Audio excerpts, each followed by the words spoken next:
All right, welcome to another edition Between Two Nuts. Today I'm going to be sitting down with the Lonely Banter, or AKA LB.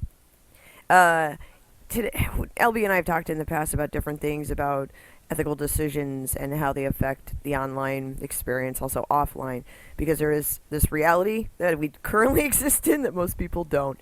But anyway, today LB and I are going to be discussing the ins and outs of just random stuff that has gone on the internet.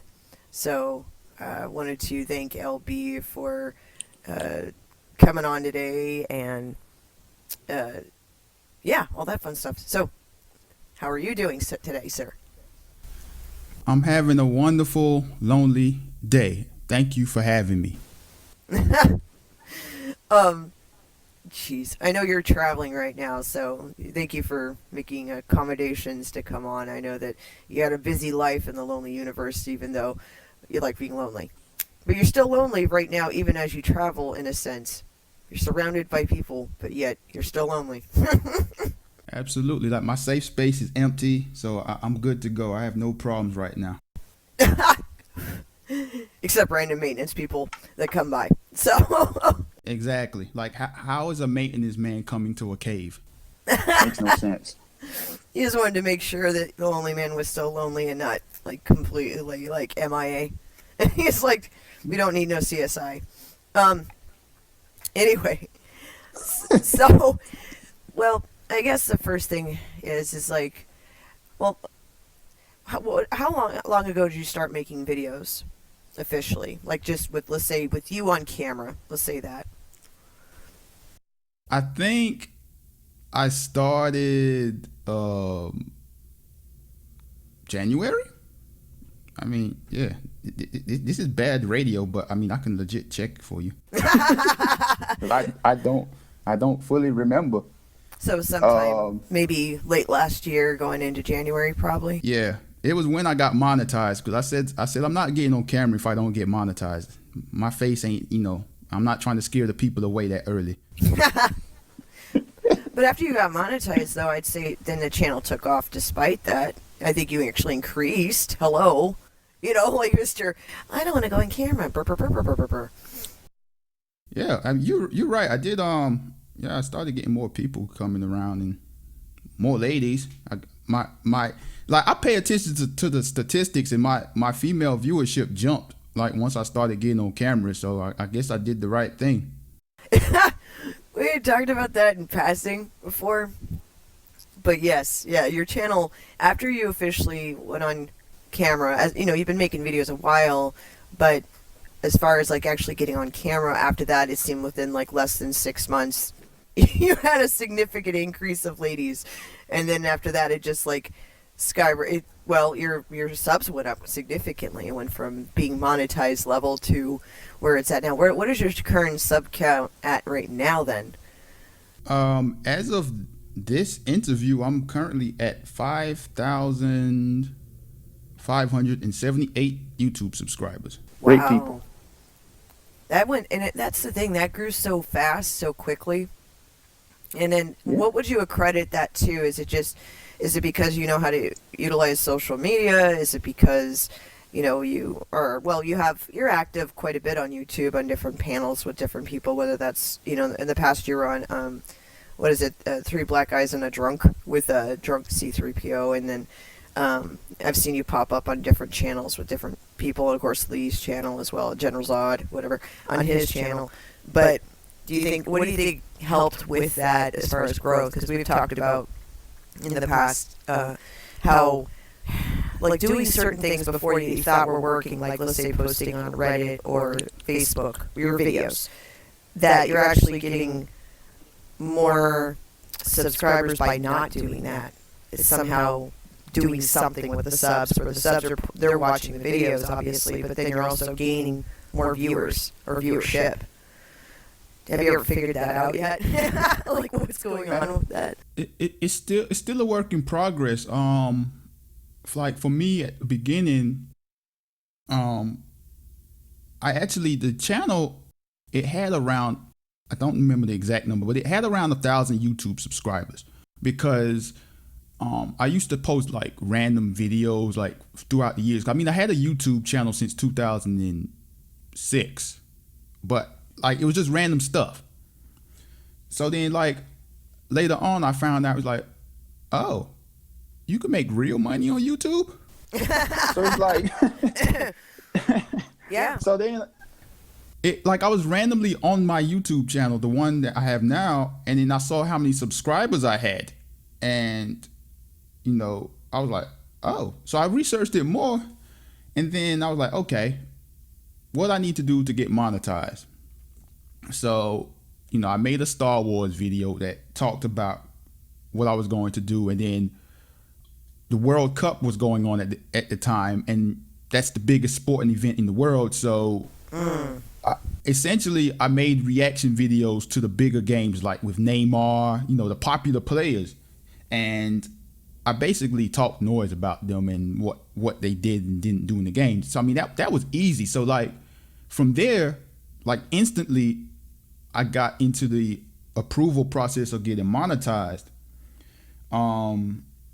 So like until then, like I didn't make videos after that for a few months, but then I slowly got back into it. But like I said, I didn't really start doing it until I got monetized. 'Cause I was like, look, I'm not finna be wasting my time if I'm not going to make any income off of this.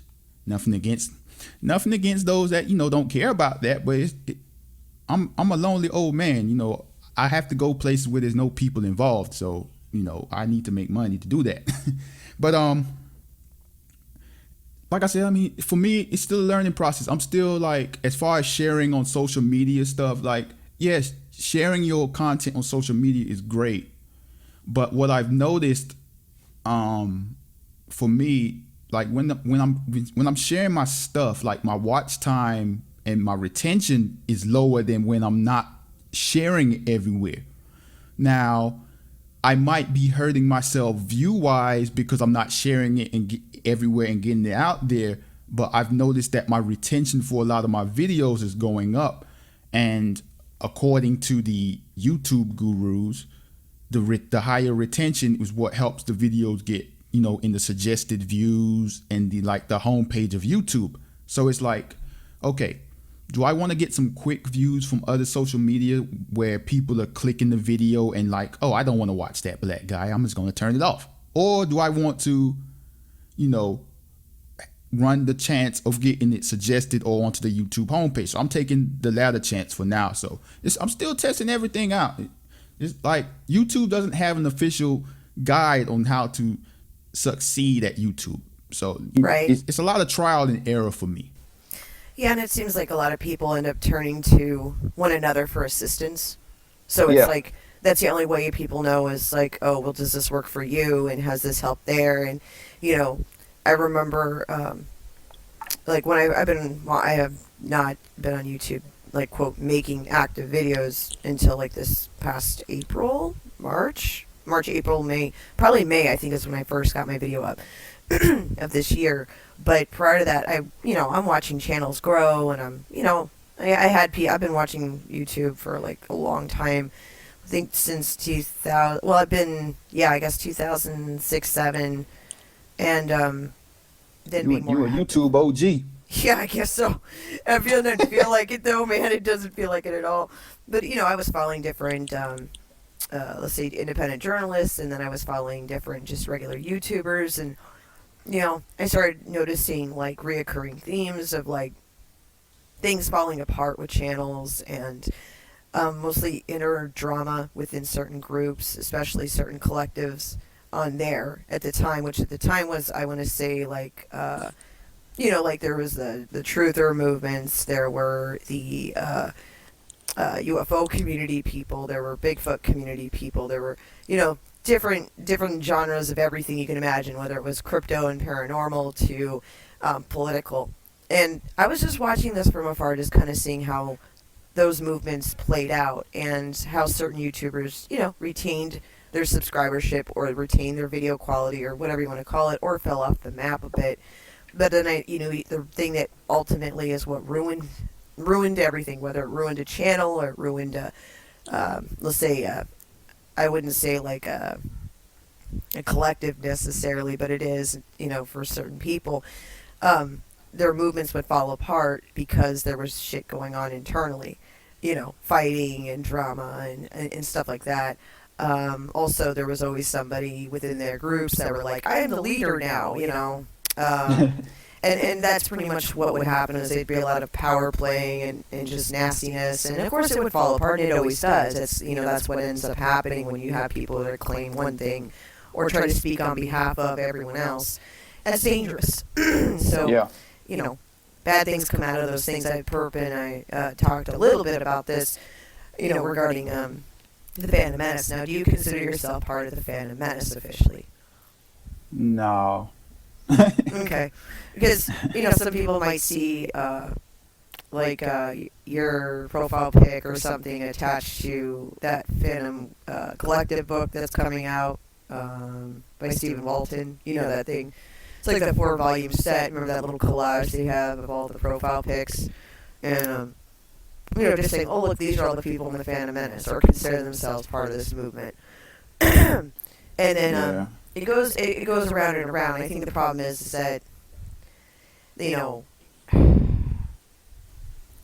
a lot of people that don't consider themselves part of the Phantom Menace as a movement, or as not a movement, that's the wrong word, as a collective group, where there's leaders, because most groups, and this is life, there are always going to be leaders, whether they're said out loud or not, or people who designate themselves as a leader. And that's what burns down buildings. That's what, that takes the foundation out of whatever cause you had, because there's egos involved and people spitting at each other and showing their ass on social media. Yeah. And you and I have talked about this because, well, we've seen it. So there's been different instances of things that have gone on, let's say Twitter. This is a big one. Twitter is a cesspool, so and that goes on everything. So, even though there's a lot of socializing and there's a lot of positive, there's even more negative at times, because people do focus a lot more on negative by nature. So, when you, I guess, what were your first impressions of, how do I put this? What were your first impressions of joining Twitter to begin with, much less any kind of movement or group or individuals or, YouTubing, but just collectively the word Twitter? How was your impressions of Twitter? Twitter, for me, I've had Twitter since the year it came out. And I've seen Twitter go from anything goes, like a wild place where you just freely speak your mind, to where we're at today. It's cancel culture. Like, I promise you, I'm not snitching on anybody, but 10 years ago, if you see some of the tweets by a lot of people, and then see their tweets today, it's just like, oh, what happened to you?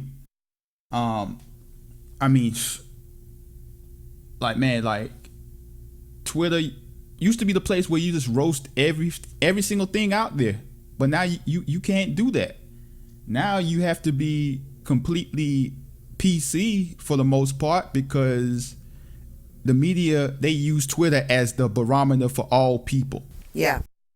So out of all the social medias, I use Twitter the most. I enjoy it because, I can get all the information I need from there. I can say what I want there and not have to worry about the Facebook essays, that type of stuff. Oh, yeah. But yeah, man, Twitter has definitely changed. I miss the original Twitter where people weren't afraid to go speak their minds, but man, it's getting worse. I know this might sound crazy, but I wish Twitter would do kind of like Facebook does. I know there's a lot of fake Facebook profiles, but I wish they would verify a lot of people on Twitter, like as far as an identity, because there's too many people out there that hide behind fake names and avatars and think they can be holier than thou on everybody. Yeah. Or say whatever they feel. And if you got your face and your name to your profile, you ain't going to be out there talking all reckless or trying to cancel cancel every single person in the world, all that crazy stuff. And I think that the direction is going to head in that. I do think that social media in general is going to head in that direction, where they're going to start requiring people to be verified or trying to streamline it so that it loses some of that anonymous appeal. Right. Because I think with the amount of threats that have gone on social media, like some of the stuff I've seen, honestly, would get. And the truth is, if somebody were to get that tweet and be able to verify who you are, you're going to jail. Like, there's no question. It might take a little bit of time, but you would go to jail. Like, I don't think people quite understand in the court of law what can be used against them. And it's ignorance. Because in the end, that's just pure ignorance. You can't be that stupid. You can Google this shit and figure it out, Yeah.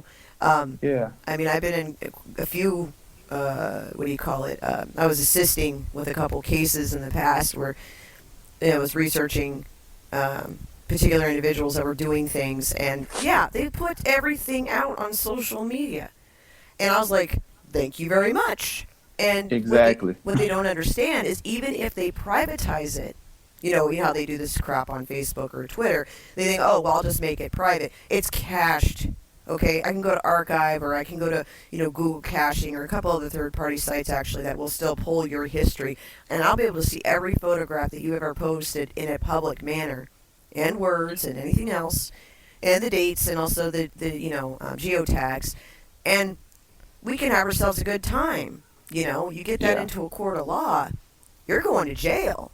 Depending on what you're doing or what you're saying, or there's a lot of laws that are put into place to protect normal citizens and also children. Let's just go for that, for predators and other things to that nature. And yes, that is a problem, and it's an absolute problem.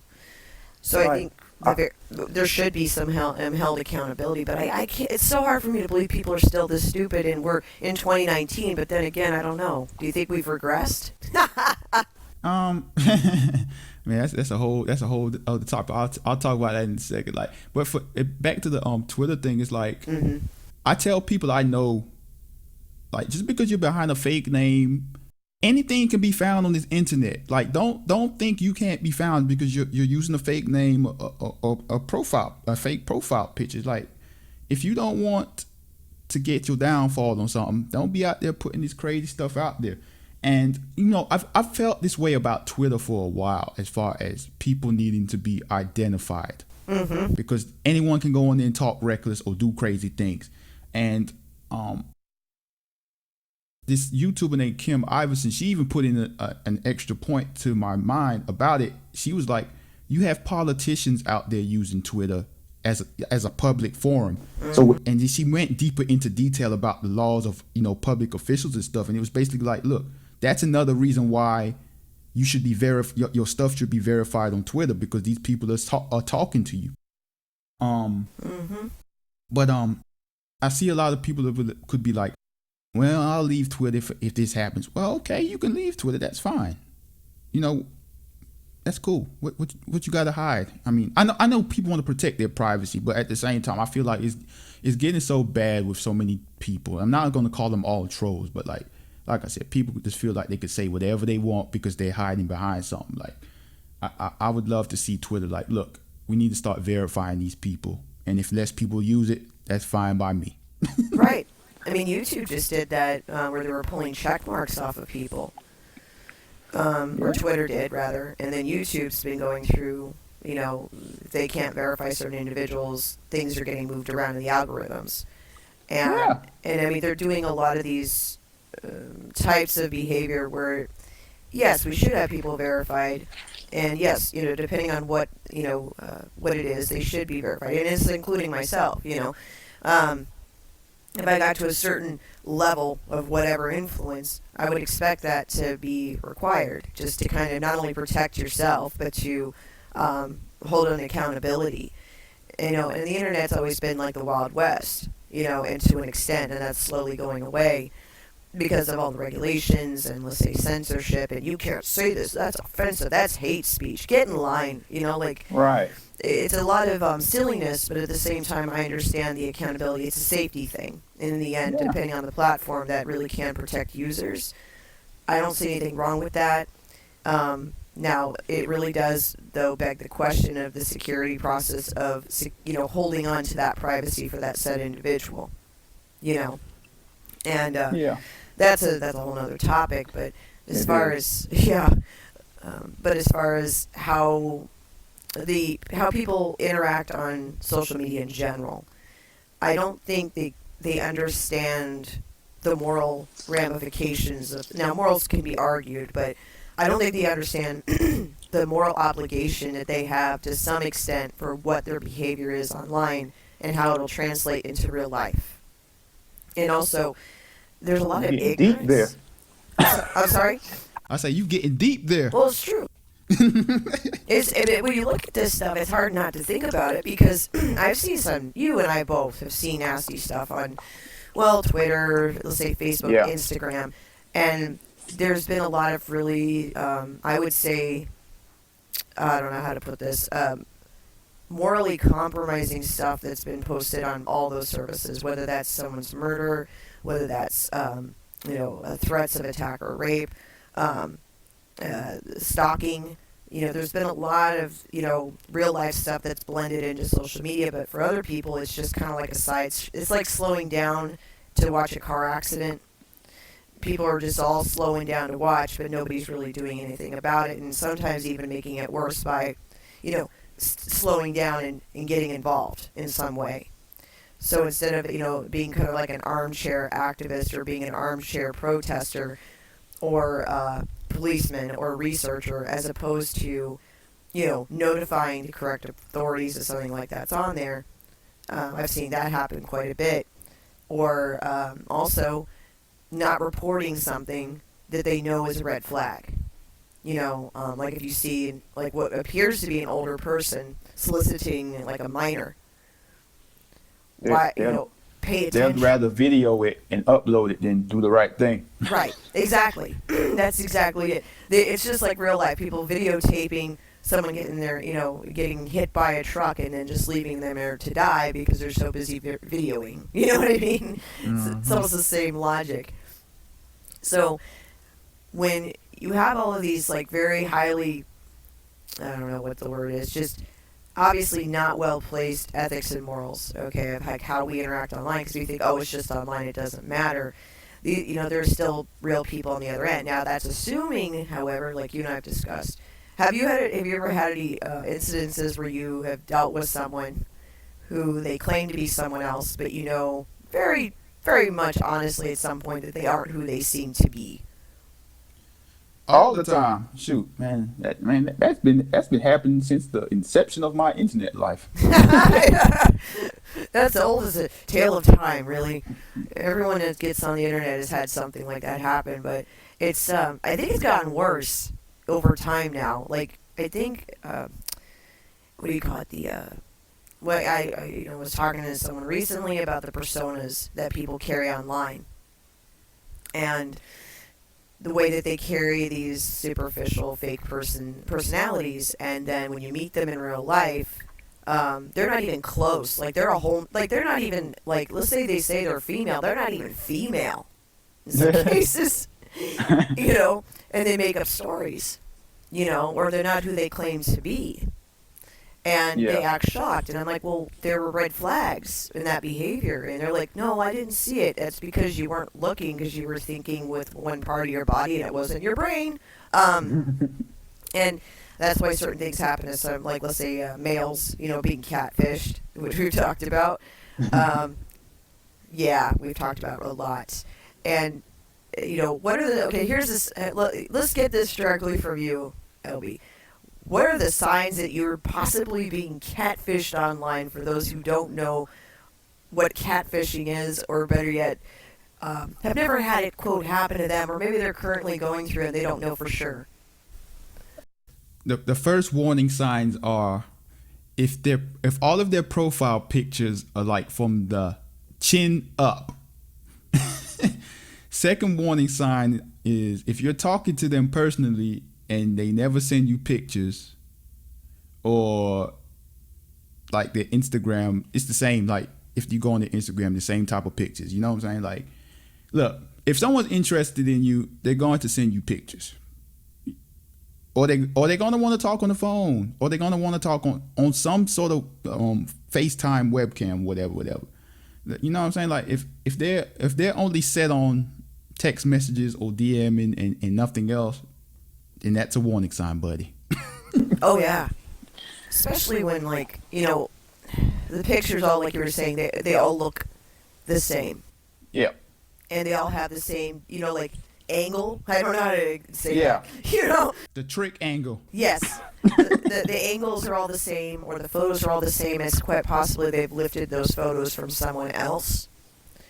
And I also think if they never get on, like, ever, like even with the, behind, let's say with streaming, this is a big one because I've talked to a couple of people in the past that had couple incidences happen and they were like to talk to this person all the time on live stream, and I said, well, when you were in like the back room, like green room, meaning you're off air, did they ever go on camera with you at hangouts? And they're like, no, not even briefly.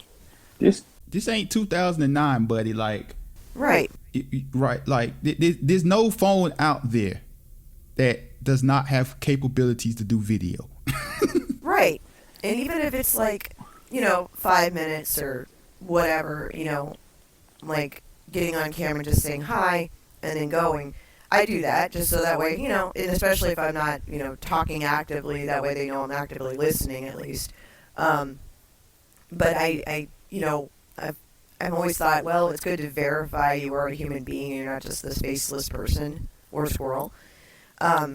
So when you don't have somebody that interacts with you, even in private, that should be a big red flag. Or if they give you excuses or they're just very nonchalant as to like why they either can't do something, like they break plans a lot. I noticed. I've never been catfished online or any of that crap, and I dated online like back when I would say back when it began. Lack of better words. Taboo. Oh, it was big taboo back then. Like, you didn't tell people you met other people offline, but I didn't. Honestly, it was cool because it was much easier to date that way. As opposed to going to a bar. I think online dating, there's nothing wrong with it. Now, I have never had a problem with it. I think you just have to be very careful. You're always going to get a predator. That's just the way it goes. So, you always have to be very careful about where you meet someone, or make it a public place. Don't meet at someone's house, and certainly don't invite them back to your place and, the first date, because you don't know who you're, no matter what they've told you, you need to understand there's a persona online versus real life, and that can put you in danger if it's a mistaken identity, or you need to just feel a person out no matter who they are, So let me ask you this. How was the other person's reaction when y'all met and they saw that you was a squirrel? Oh, well, first off, they were like, well, you're shorter than your picture. And I was like, well, yeah, that happens, And, that they always go for the height. They're always like, oh, you said you were taller. And then, of course, they saw the tree eventually, like some people, like, we'd date for a while, and then we'd, kind of hang out together, meet each other's friends, that kind of thing. They go to the tree, and they'd be like, why are your neighbors possums? I'm like, it isn't my fault. They move in here and they just do whatever the hell they want, run around, let their kids get in my trash.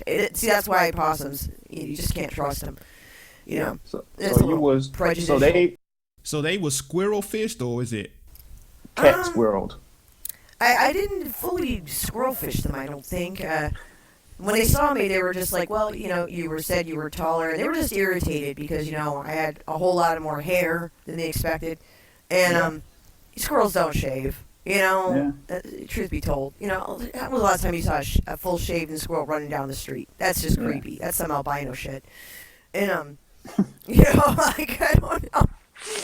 But yeah, the internet's just it can be really a great place, and it can be also the biggest cesspool ever. It's one of those things where you always have to kind of be aware of how people interact. And this is the other thing, it's like the superficiality that we have seen on social media, and you and I have had discussions about this in the past, and it's about numerous things and in different platforms and different behavior, but how people claim to be something that they're not to get approval. And Always. and what is your feelings on that? Because there's plenty of that to go around as far as like it being a common issue. Oh man, I mean, for me, I've never been that type of person that's sought out acceptance from people. I've always been a lonely man. But man, it's just interesting to me to see people just go out of their way to try to get accepted by people. It's like, man, I mean, I know I don't have any friends. I mean, obviously I'm a lonely man, but it's like I don't sit here in this lonely cave of mine saying, man, I need that person to acknowledge my existence just once, and I will try every single day until they acknowledge me. Little do they know, they've probably been blocked a long time ago. It's true. I mean, everyone, I mean, one thing with like the YouTube and stuff like that is that I've noticed, like before I was doing YouTube, like a lot of my interactions were with people that were adults and like in my age group. But like with YouTube, I realized a lot of people are teenagers, you know, and even if there are a lot of adults, a lot of these adults aren't mentally adults, because man, it's just like, come on, man, act your age, act like an adult for once. Come on, do something here. Oh, yeah, man, it's a strange landscape. Yeah, it is. And I mean, there is definitely that needing for approval, and I don't like. For me, it's like I don't look for the approval. Now, somebody is just outwardly rude to me, and they don't seem to grasp how rude that they were. I just make a mental note and go, I don't have time to deal with that kind of person, because Yeah. you never know. Because you know, Hollywood is a whole other spectrum, and I think these people that act this way are trying to mimic what Hollywood, because they see how it works in the Hollywood bubble, where everyone Yeah. says, "Oh, so nice to see you again," and they've never met you, because they're just wanting to pretend that those alliances still exist, you know, or they have always existed. Plus, people meet so many other people; it's just easier to say that, so that way you're not losing an opportunity. So are we talking about YouTube or just like, Social media in general. Oh, social media in general. Okay. Yeah. So YouTube is just one of the big examples, but we have Twitter, we have the Instagram crowd, we have the Twitch crowd. Yeah. My God.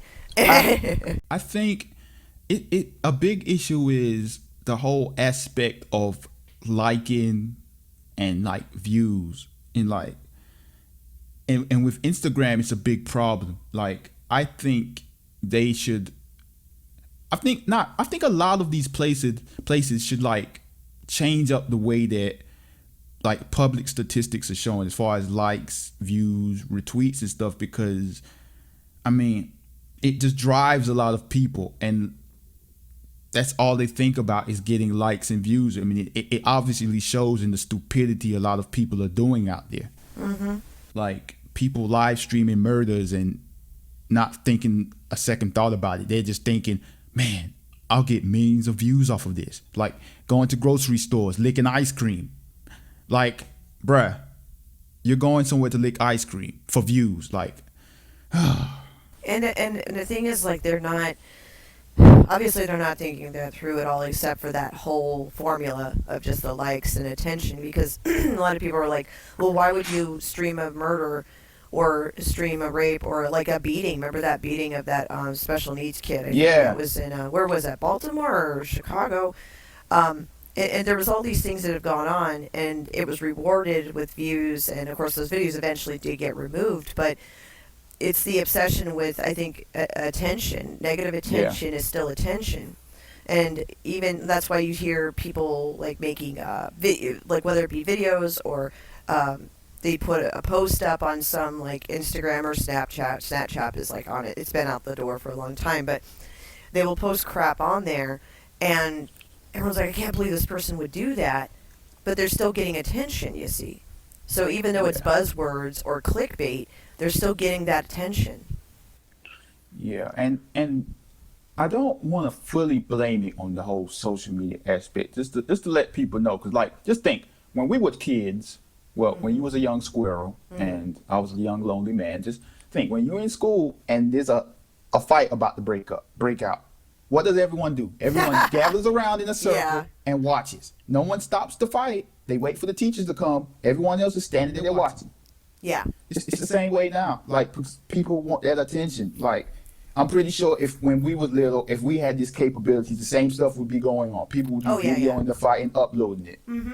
Because But, it's a, it's a, it's like taking the worst of the human nature. Because like with us, it's like the traffic accident thing, right? Oh, there's a traffic accident. Let's slow down and watch, or Yeah. watch and rubberneck, this car accident on the highway, and it's the human. It's like the worst traits of human behavior magnified online.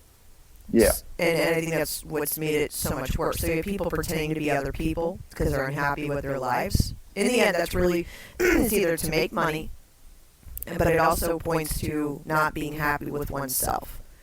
Yeah.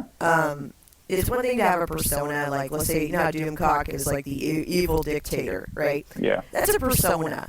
It's like being on a radio show or something. It's the same. That's kind of what he had said. That was the direction he was looking at. Was like the old, radio disc jockeys, like Wolfman and stuff like that. That used to be on radio that would pretend to be someone because it was a persona and it was very different. But they were still human. There wasn't any aspect to them saying, "Well, it's one thing to claim in a fictitious way that I am a squirrel," but everyone knows, that. Squirrels can't type as fast as I can, So I mean, Are you sure? Well, you're not a squirrel. Well, I don't know. Maybe I don't know. I Jury's thought out. you were. But but it's one of those things though, where it's like it's a persona, and as long as it's done in a healthy manner, it's one thing. But when you start to say, "Look at my life, look at this photo, I need that attention," they're looking for clicks, and especially with teenagers, the pressure is. Yeah. I mean, I have young squirrels, and the pressure on my daughter is 3 times more intense than it is on my sons. About joining social media or having a cell phone, and it's a reoccurring theme that I've seen now with younger people. I would say as young as 10. The moment they have access to the internet, they're telling lies like a river. Not all of them, but a good. Everyone that says they know their kids, look at what they're doing online before you say something, because they will tell some of the biggest lies to get people to like them, and I know it'll escalate, and over time that could blow up, right? And I've talked to someone recently, but I in the past definitely have had these experiences myself, because I have an older squirrel, and. He went through the same thing, but the difference is that I was checking everything to see what he was doing and who he was speaking to, whether or not he knew that or not. But I made him paranoid, so that really helped. It didn't mean he could hide everything, though, even though he thought so. Not smart.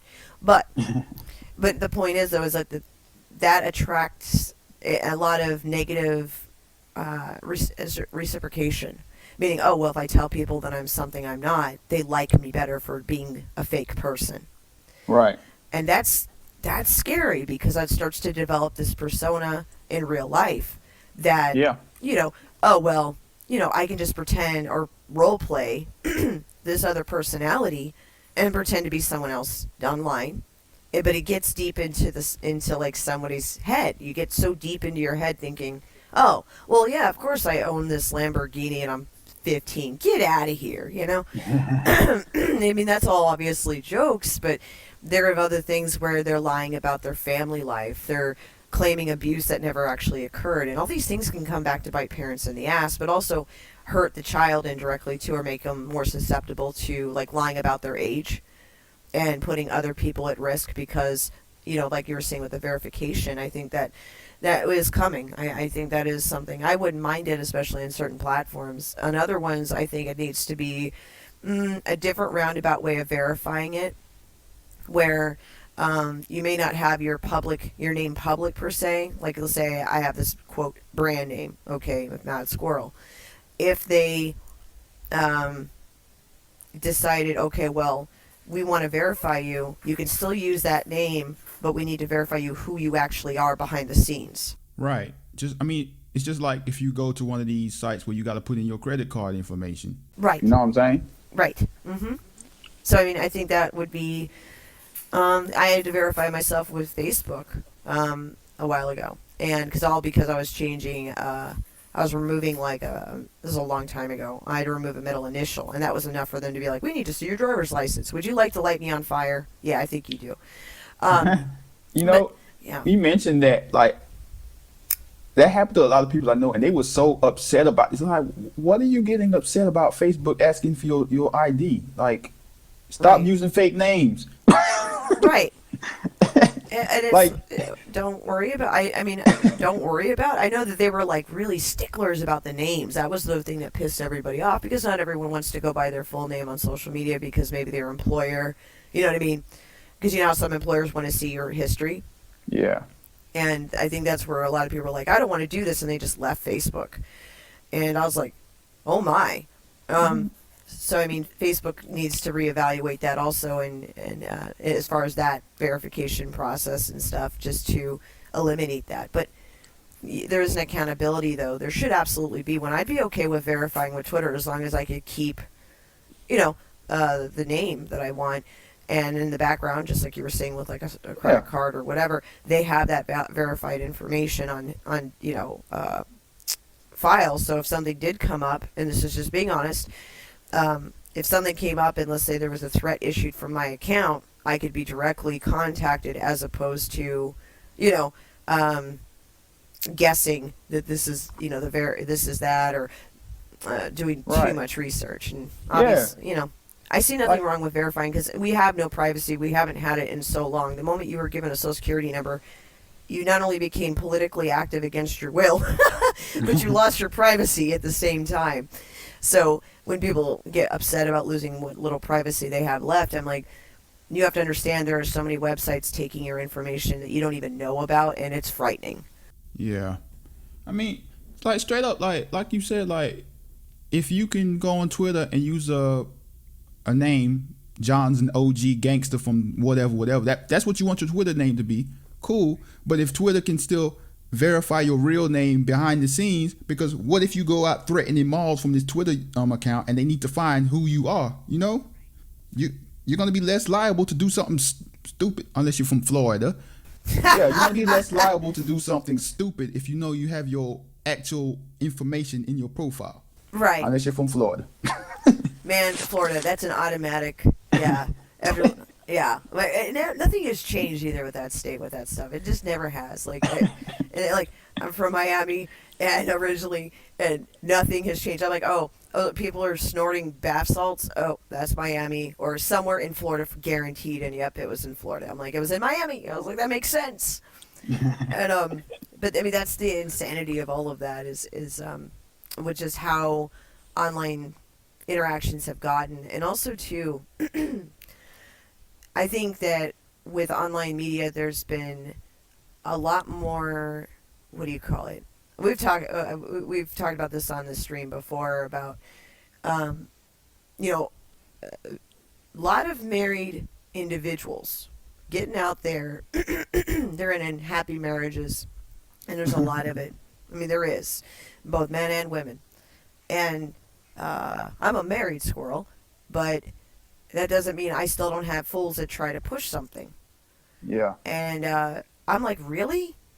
Like, no. I'm like, even if you were George Clooney, and I'm not even playing, I don't have an interest in getting, wound up in your drama. Because I don't want to do any of that. Like, I'm happy, leave me alone.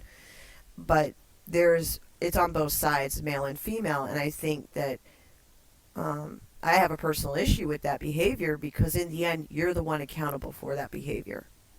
Okay. Yeah. And that affects real life. And there are no white knights. So women that depend on white knights to rescue them. And, that I've met a lot of women like this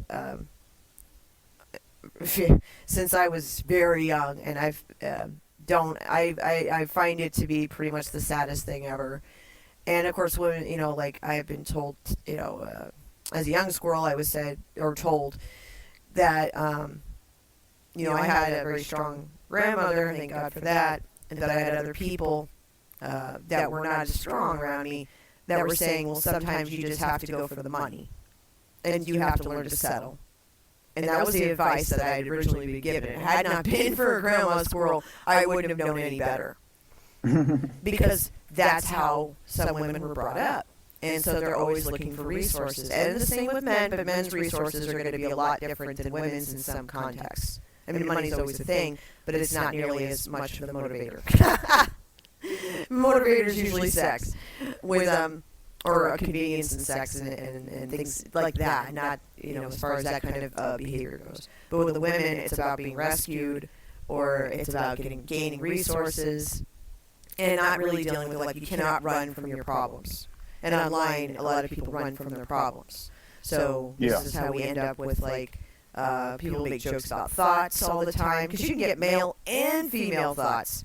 That's just the way that goes. That's a very equalizing term.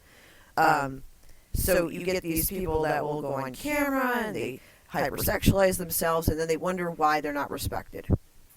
I don't know. I love thoughts. But a lot of people do. And They're here for reasons. exactly, and that's okay. For some people, I think it's fine. Okay, if they prefer that, that's fine. But the person who is doing that behavior should understand the repercussions of those actions long term, because it attracts a lot of negative attention just as much as good. And and that's just the way that naturally goes. If you don't get into hypersexualizing yourself, it might be a harder road, but it'll be a much more rewarding one. Yeah, ain't nothing wrong with hard work. No, and that's okay.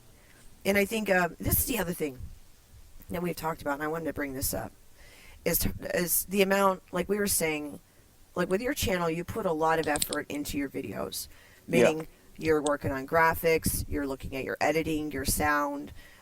You might interject different sounds from the soundboard. You might do clips, maybe, depending on what you're doing. But there's a lot of effort that's put into your videos, and so we have talked about before making the effort for your channel, and it shows. Meaning, like with my channel, it's like I do more simple, basic things right now because when it comes to different things I do, whether it's a review that's going to be different or interactions and things like that, because I'm just figuring out what works best and then figuring out this is good, this is bad. But with your channel, it's like you have a formula that works in your head because you already have an idea, because you work in forms of production in real life. So this is a big piece of what you already do because you have the natural eye for creativity. So when you're working on all these videos and you're putting all this effort in, what is the biggest, because you've helped a lot of different people with pieces of advice, and then you get irritated like I would, if you give someone advice and they don't take it, it irritates you. But what would you say is the biggest problem with YouTube creators that don't put forth the effort, or what lack of effort? What do you see as that being the hard part with YouTube creators that you see as, like, let's say, a pattern of mistakes when it comes to their channel or videos? For me, what I've noticed is from the, not the circle, but I guess you could say, lack of better terms, collective of people I've been surrounded around since I've started doing this, they seem to follow the formulas of the big YouTubers that they watch. Mm-hmm. And they think that is the way to go. Now, it's not. And when these people aren't getting the subscribers or views, they get frustrated, they cry, they whine, they complain about why they're not blowing up, why they're not like this or whatever. And it's like, look, you're not doing the simple things. Like, you're not making a good thumbnail. Mm-hmm. You're not making a good title. Your description, you don't have a description.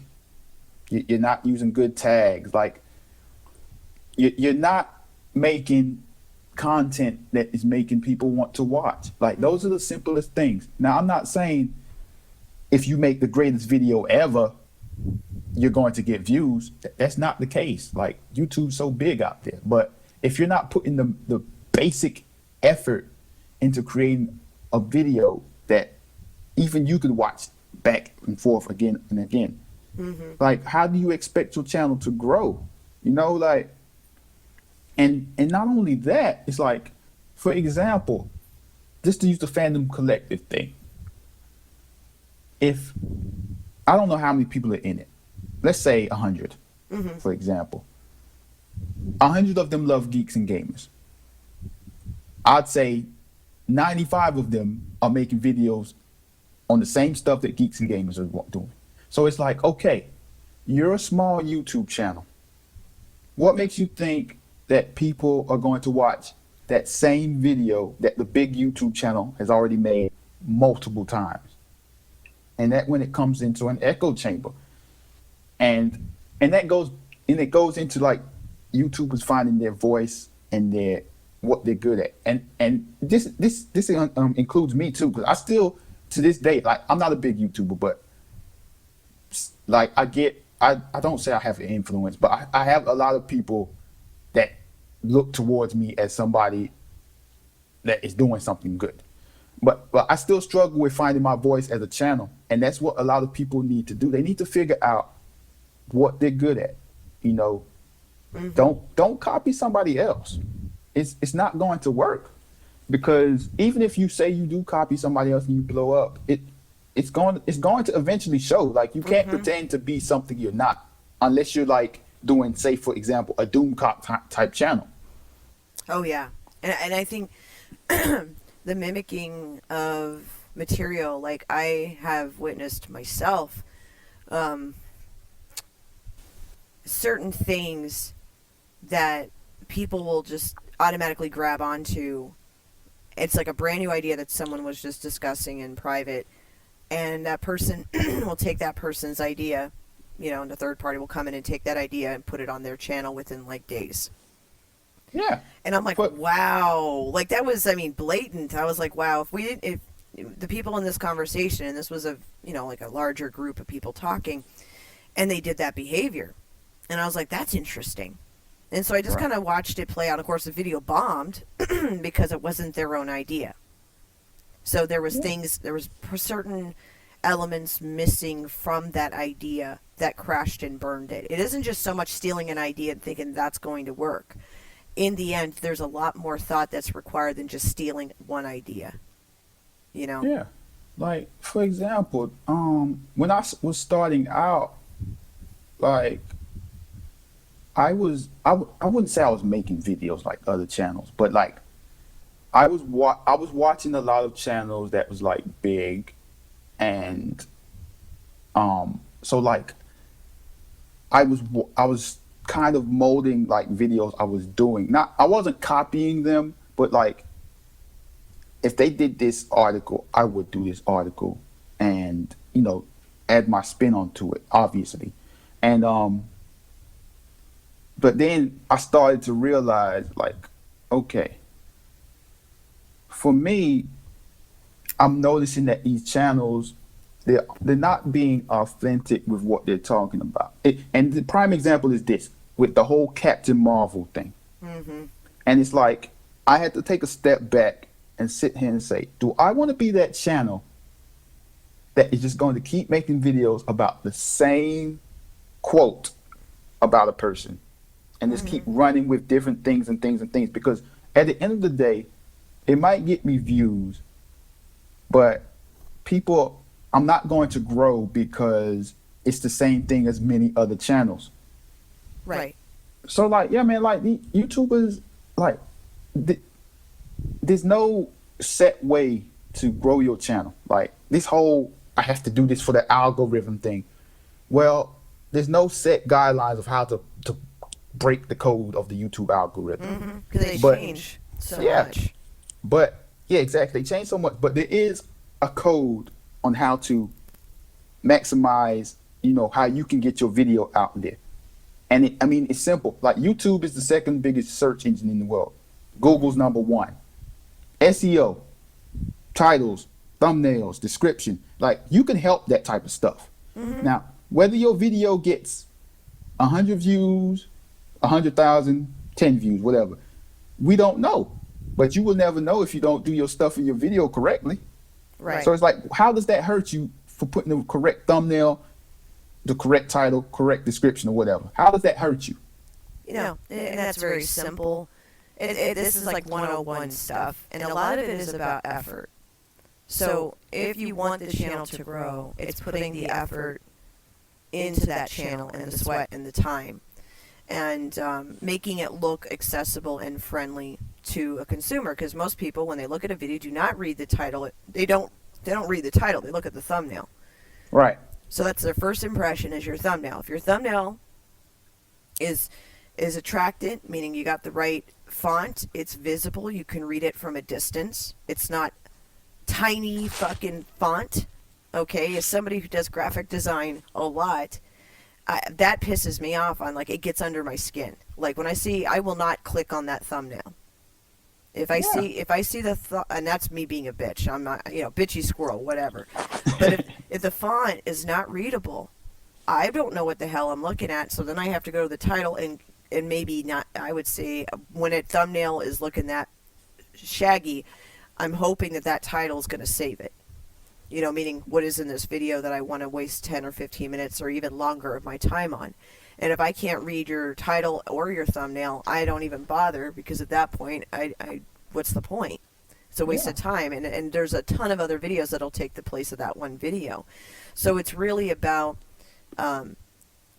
restructuring your appearance and how you perform online. There are a lot of free applications that you can utilize. I am so shocked, like I had said with Perp, when he and I were talking about thumbnails, because he has it down. He's gotten down a formula that works for him.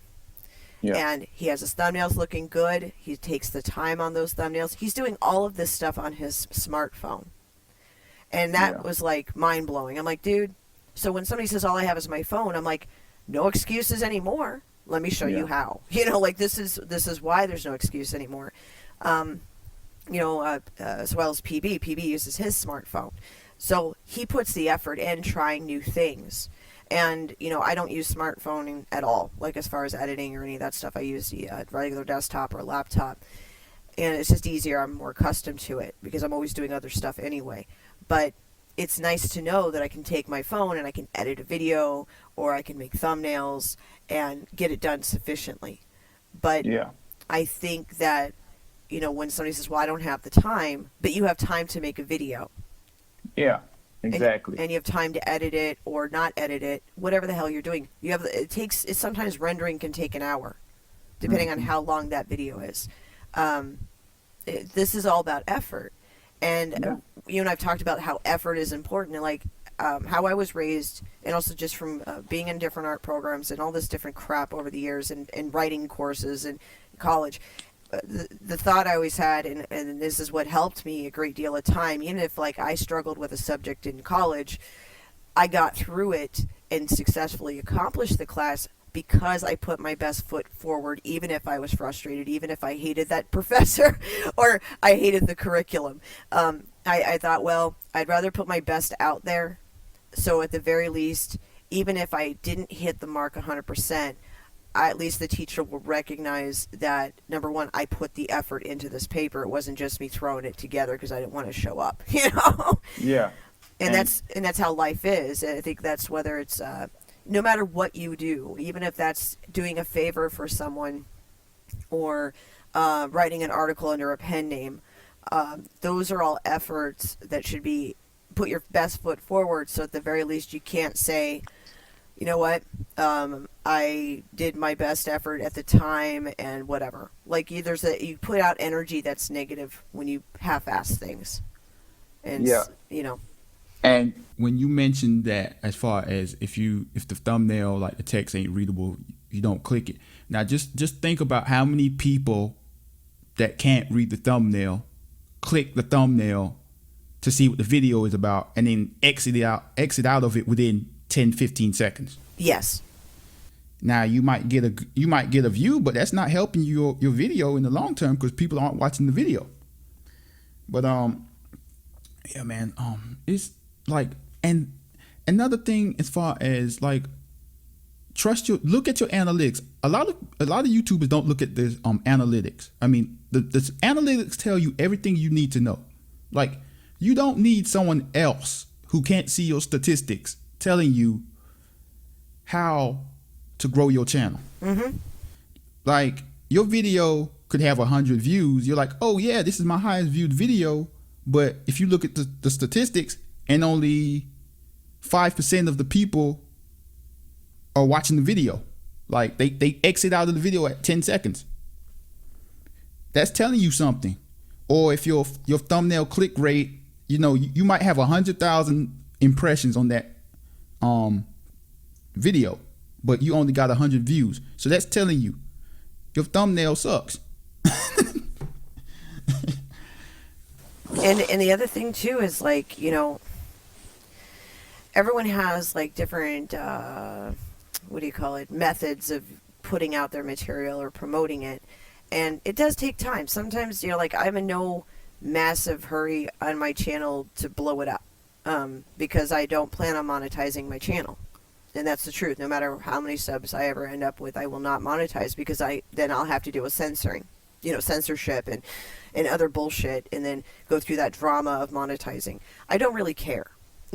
In my mind, what it is about growing my skills outside of that. And if people do like it, there'll be other options of ways of supporting the channel that'll be outside of YouTube, that will not be focused on YouTube, because YouTube is heading in a direction where it's going to get rougher. And whether it's because of politics or because these corporations are coming so desperate for money, so that means they're going to be tightening those restrictions, like on algorithms and what's going to be picked up, what's not going to be picked up, how things are going to be seen by other people. And then, just looking at the front page of YouTube, every time I go in there, I have my subs and people that show up, but it's less and less every time. They're always suggesting other crap that I have no interest in whatsoever, so I immediately have to go to my subscriptions tab just to see what's going on, because otherwise I'm just seeing a bunch of crap on the front page that I don't care about, because they're pushing other stuff now. As far as corporations. But in the end, thank you, sir. In the end, they're out for themselves to make money, and smaller YouTubers, even you in your comparison, they would look at your channel and go, oh, it's a healthy channel, but it's a small channel. And they would do the same shit that they're going to do. It's the people that are 100,000 people. You know what I mean? That kind of crap that they're lenient a little bit. But it's the rest of us that are down in a certain bracket, which is incredibly insane based on the old YouTube. How it used to be, where having almost 6,000 subscribers was a huge deal. To us, it still is. But on as far as like the shopping block of YouTube, they can mess with that a lot. And I think I've seen a lot of those changes. And also, I don't know if you ever heard about this. And every time somebody says, I got unsubscribed, I don't know why it happened.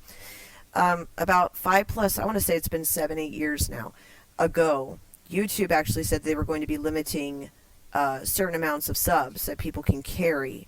But they didn't specify that number. So basically what will happen is the more you subscribe to people, you'll have other subscriptions that drop off to replace that. And you're never notified of what that is. And YouTube's been doing this for a long time.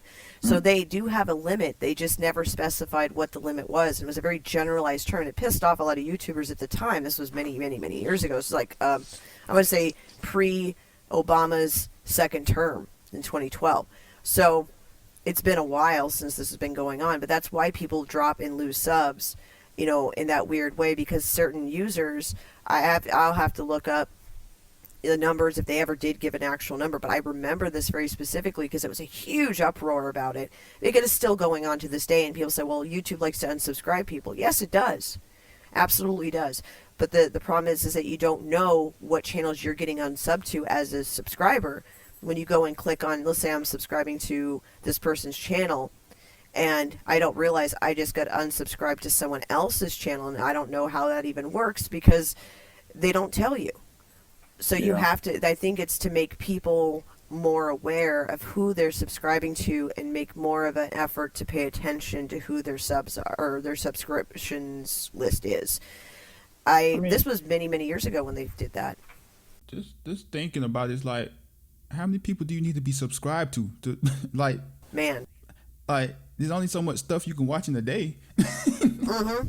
And honestly, I've been unsubscribed to channels occasionally and not even realized it, and I was like, oh, okay, whatever. Because I know there's a lot of YouTube channels that are defunct now because that's how old, like, one of my channels is that I use, just for regular viewing. So I'm not, boo-hoo sad about it by any means. I just go and find them again, if I remember. That's the unfortunate part. Because if I don't remember them, then, that's fine. And if I do remember them, I'll go back and I'll make sure that I'm subscribed. And plus, my suggestion is make for a lot of people is to make multiple profiles where you have different genres of your taste subscribe to those channels. So that way, if it's like you just want your politics, put it on one profile. If you just want your, let's say, like paranormal and cryptoid and all that kind of goofy stuff, UFOs, put that on another channel, And I have one channel that's nothing but documentaries I subscribe to. Documentaries and lectures from universities. So that way I know I'm going to go to my education channel, And then I have one for just the small squirrels. And, set up in a certain way where I still supervise all these things. But regardless, though, it's a way of cleaning up subscriptions. And that way I know who I'm sub to, yeah. But it's That's very... an idea. Yeah, it's honestly, it's very confusing. YouTube has never really specified the whole subscription, unsubscribe crap. Because, yes, their system is set up this way because there is some form of limitation. They never gave a number, but I remember it being a big deal for, for creators. So, of course, I heard plenty about it at the time, and after a while, people just accepted it. But it was still, that's why you will listen to someone's channel, like, hit that bell button, after you subscribe, so you'll be notified when we get videos, because YouTube unsubscribes people all the time. Blah, blah, blah, blah, blah, right? Yeah. They ultimately need to fix that whole subscription thing, like from the user end and then from the creator end. They need to fix that for real. Yes, because it's a freaking dumpster fire right now. You don't know. You just don't know. Like, I was going through a phase where I wasn't getting any notifications at all for anybody. But then I'd go in, like, I'd do something else, come back to YouTube, and I got, like, over 100 notifications. I'm like, from people that did these videos hours ago. Right. And I'm like, what? And there was all, like, I'll see, like, comment updates and things like that, too, through notifications. But the big one was seeing those subscriptions properly in my notification tab. And plus, they say that if you hit that bell, it'll email you. Right? Originally, that's kind of what that purpose was, of that. You hit the bell, it was supposed to email you when that person put out a video. Yeah. It doesn't do that. I don't get those very often. I think it's like a unicorn of my mailbox. I don't know about you, but... But, like, it's crazy. Like, I'm on the YouTube page right now, homepage, and... Only, like, out of the 12 videos that showed up on the recommend, like, the first amount of videos, only... 2 of the channels are people I'm subscribed to, and then even like some of the videos are from 7 months ago, 5 months ago, and then the rest of the videos are from other people. So it's like you would think you would show your subscriber, the people you're subscribed to, stuff first on the homepage. Because that's exactly it. Go to my homepage. And I'm looking for, like, okay, who put out videos today? My maybe one line of videos I'll see at the top, and then the rest of it is suggested channels of crap I don't care about. But, like, I had a bunch of wood cutting videos for whatever reason, and I'm like, did anybody here search for wood cutting? Because that's how bad it was. And it was all these different channels for, like, different genres of, like, wood cutting and all this weird shit. And I was like, okay. So I had to go to my sub tab. And even sometimes under my subscription tab, when you go and just look at your subs for the day, they sometimes won't even have let's say you put out 3 videos in a day, I might only see 1, listed that you just put out. And there's other people that I'm seeing their videos from like a day ago or 2 days ago. I'm like, there's something, they need to fix this. And so when you say, "Oh, did you see that video I put out?" I'm like, "Which one?" Because I don't know. I'm like, "Was it this one? Was it what day was it?" Because that's how confusing that tab has gotten over time as far as being able to follow your subs, and because I try to have all the gaming people. I'm trying to clean up the channels where I'm moving stuff over and getting that rhythm down of having all of the subscriptions for certain genres under different profiles. So that way I can interact on those different profiles too for those subjects and not be lost. Like, what the hell is this response to? But, I think when it comes to YouTube in general, though, I've met a lot of really cool people on YouTube, but just as much as I've met cool people, there is a lot of opportunists. So yeah. I wasn't prepared for that. Not to that extent. I mean, it's very different dealing with someone behind closed doors as opposed to in a public arena. And when you have those two differences, you're like, okay, I see. This is how this person acts when they're in private, and then in public they act this way. And then there's a lot of odd behavior, like we've talked about before many times, the clout chasing and just like, I don't like that behavior. I understand what people are trying to do. They are trying to build their channel, but you need to be aware of how you treat people in general, because like in Hollywood, there's that thing about you never shit on somebody, even though people do, because that's what ego does. You don't shit on people today thinking that you're going to gain some kind of leverage because tomorrow you could be working for them. Yeah. And I think they need to understand that whole method. That's real life too. Like when you have a workplace environment, corporate America or whatever, there's always been an instance, like generally when I'm working with people, I get along, but there's always going to be one fool that wants to act out and just be a jerk, right? And start trouble in a workplace. And they end up messing with the wrong person. That person becomes their boss, and all of a sudden their life is hell. Or you don't have work anymore, one or the other. Yeah. So, I mean, it's just how the dynamic, though, on YouTube is very similar to that, but it's like it's like a D-list Hollywood, right? So you get all these D-listers running around, jumping on each other's shoulders to get this imaginary influence that they haven't earned. They think it's through osmosis or, just by association. And sometimes, yes, it does help to interact with some people, like have you had this experience where people have, like, chased you specifically for that kind of odd clout, I think this person's going to boost my channel, that kind of behavior? Oh, yeah. I mean, this happens, every single week, just about.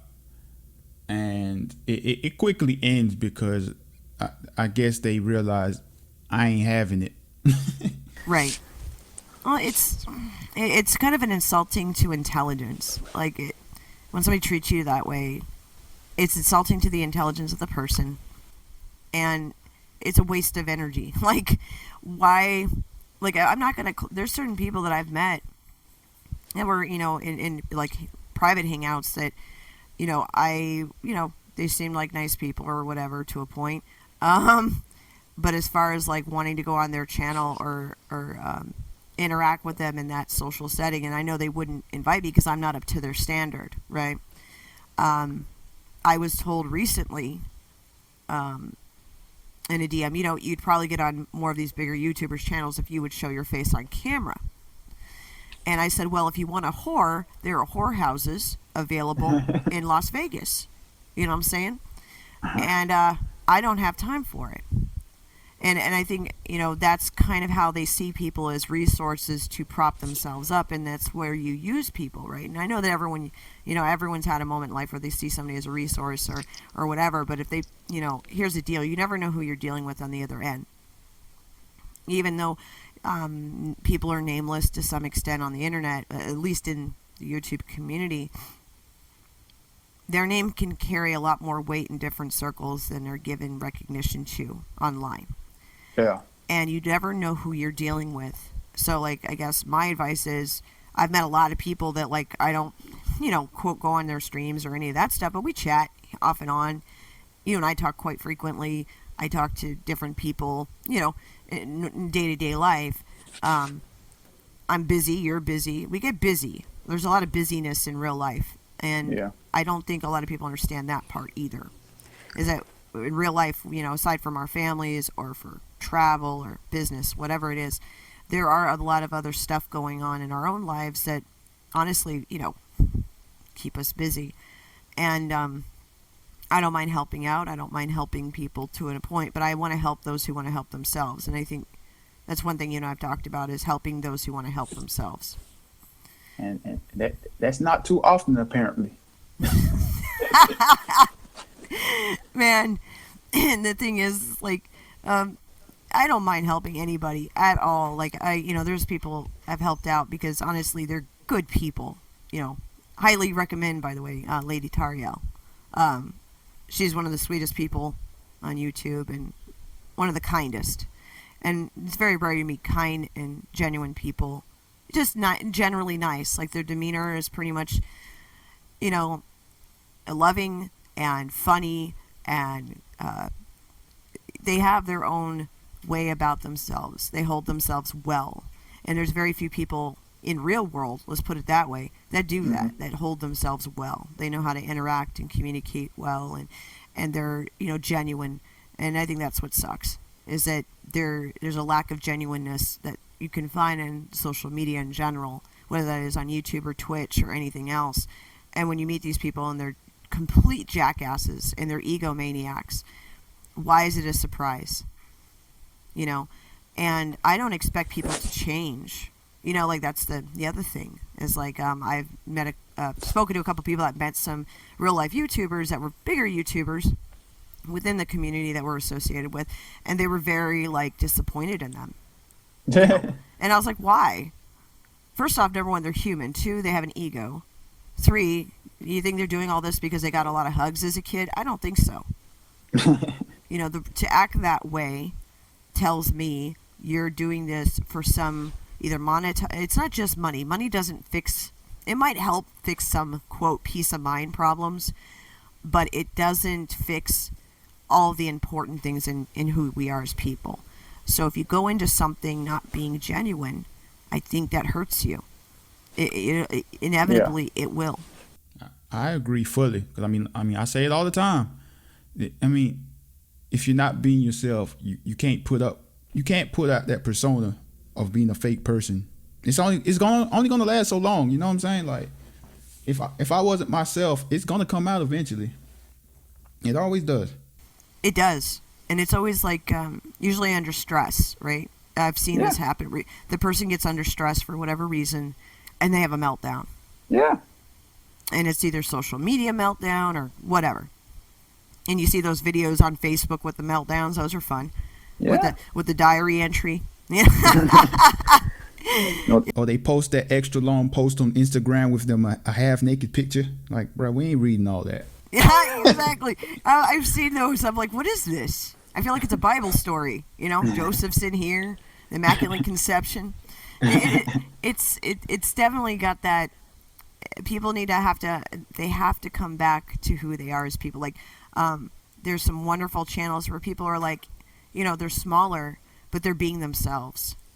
Yeah. They're not being crazy, though. They know that, there's certain things you don't do. Being real is not being trash. There's a difference. Trash is mistreating other people, talking down to other people, name calling, being just generally rude. Like, if I were to shell it back to you like you just shelled it to me, you'd probably cry. And in most cases, that's the truth. So learning how to speak to one another in a proper way is just out of respect for the other person. If the other person can't respect you, then you don't need to deal with them. They might be, you don't need to fight with people on social media and instigate SJW fights and all this crap. Like, why does it matter? These people don't matter. In the end, I haven't done anything to them. I just have opinions that are adjacent to them. If they get offended by what I say and they want to go after me, I don't give a shit. I'm not going to fight with them because it's not worth that. It's demeaning. It lowers me to their standard. Whatever, it lowers my standards to fight with kids like that are just vindictive. If they want to have a conversation that's totally lit, I'm fine with that.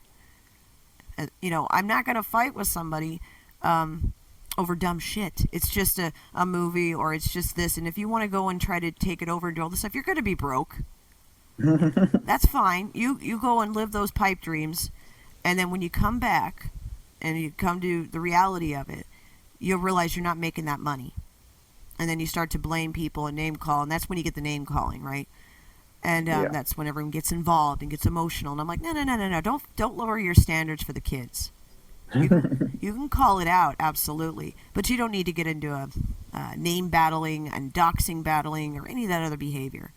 I think that I agree with you about the verification thing. I think if we were to have that done, that would eliminate a good chunk of bullshit. It would.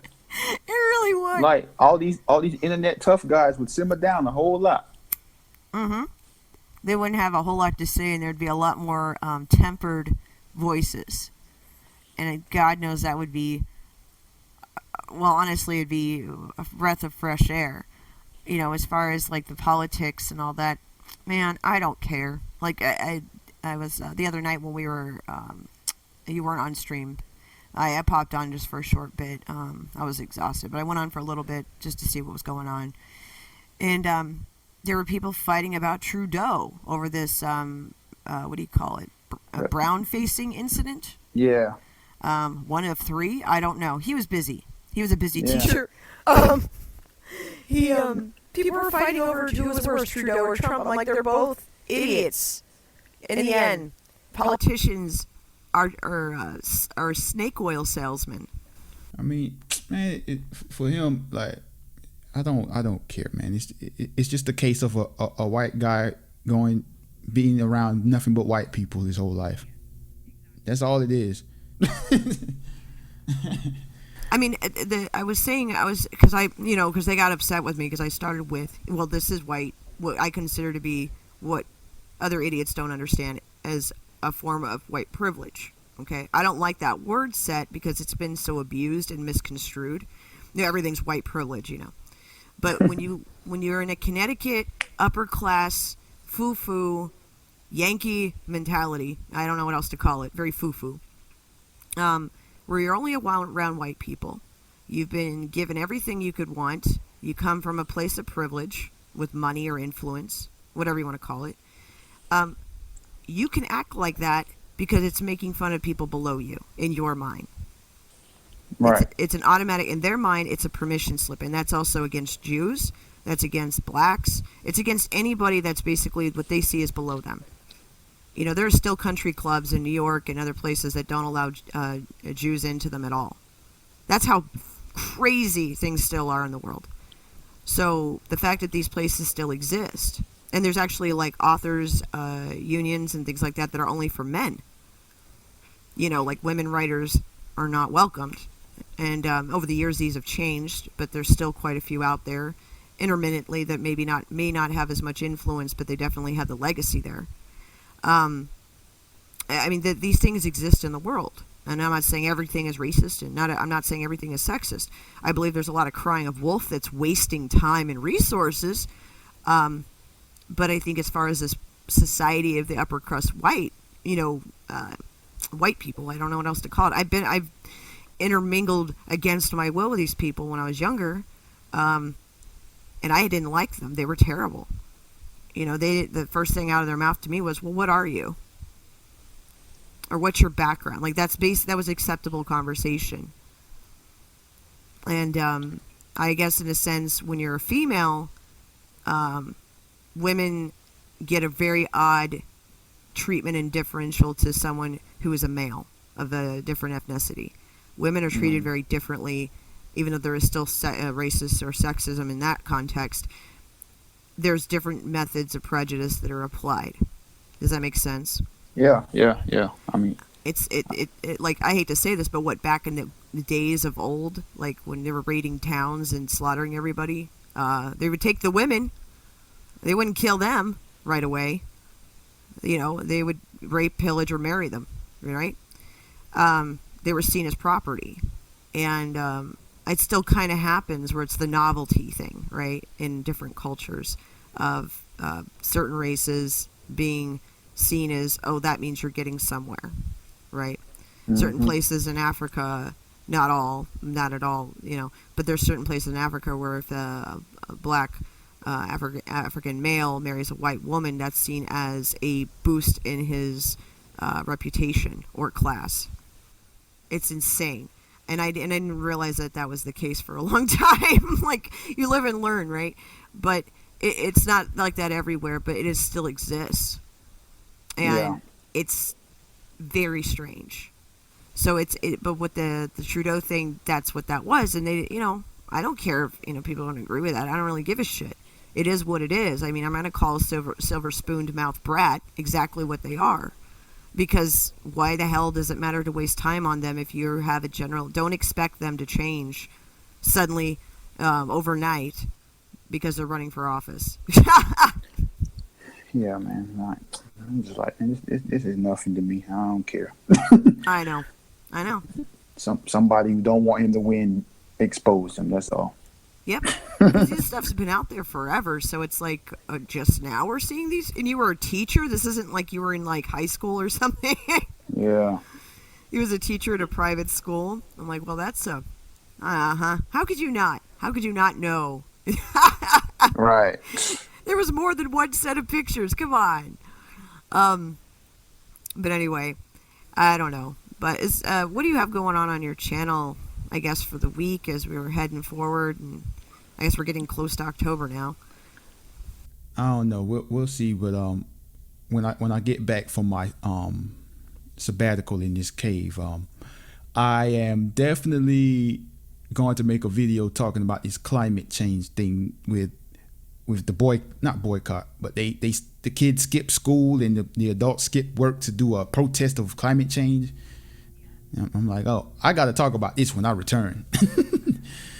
I only heard about it briefly, and I've just kind of not. I'll be honest with you. They did this last year too, didn't they? Every year they've done this in some way. Yeah, they doing something every day. I'm just like, whatever, man. Well, I'm glad I'm really grateful you came on today. I know you were busy running around and getting things done and traveling. That's a big one. But I really appreciate you coming on the show today and hanging out and chatting about random shit. Hey, thank you. It's always a pleasure talking to a squirrel. Yeah. I try to climb down the tree occasionally to visit, and then run right back up because the chipmunks get in my yard and I get mad. But other than that, yeah, I hope that in the future too, like I hope to have like smaller round tables where it's just like 2 or 3 of us. I'd say 3 or 4, maybe. That's more of a round table. Where we actually have a conversation about specific subjects that kind of show as like a pattern. Because everyone does end up going in a similar direction of thought sometimes, not just because of the YouTube community, but generally of the outside Twitterverse and social media and the way the world is as a whole, because some things have just not gotten better. They just seem to be kind of standing around stagnant, and we've been hoping that some things will get better and just, meaning subside, and they don't. We are going into a very large election season, and next year is going to be very rough. Oh yeah, it's going to be crazy. And I acknowledge that fully, how bad it's going to be, because it's a circus already, but it's just the early beginning. But yeah, well, it'll be interesting. I look forward to the political campaigning of all these different people, just for the pure sake of interest to see how, if they are successful, how they're going to fix this. Right now, the stuff that's gone on with these stupid impeachment things, none of it makes any sense. I don't understand it. You know what I mean? A lot of things that they keep pushing about impeachment and stuff seem like crying wolf. And I don't think it's helping the party at all. I think it needs to be reevaluated first instead of just coming out and saying, well, we have these allegations. Yeah. So we'll see how it looks by the end of the year. And then we'll be into 2020 and the games will begin. So anyway, well, thank you so much, Lonely Banter. I will put LB's links here in the description box. You'll also see him popping up on the screen here, all fancy. But yeah, hopefully you guys will check out his content. He's also on Twitter there. And you can find other stuff that he'll be posting links for, different things that he's doing, and also just minor updates and interactions. So if you want to get a hold of Lonely Banter, you can find him there. Also, he has a website that I will be linking in the description box too. And how long have you had your website up, LB? Since January, I think. Yeah, January. Yeah, January. You're like, it's been there. And on LBSite, you can find all types of videos. And are you going to be doing blogging on there at all? Nah, I doubt it. Just asking because sometimes people do eventually add on or have, and you don't always catch it, like a small blog on their page. But if you want to see his video content or updates and different things that he's doing, you can check out his website. And what's the website's URL? lonelybanter.com. Fancy. So anyway, well, thanks everyone for listening and have a great week. Bye.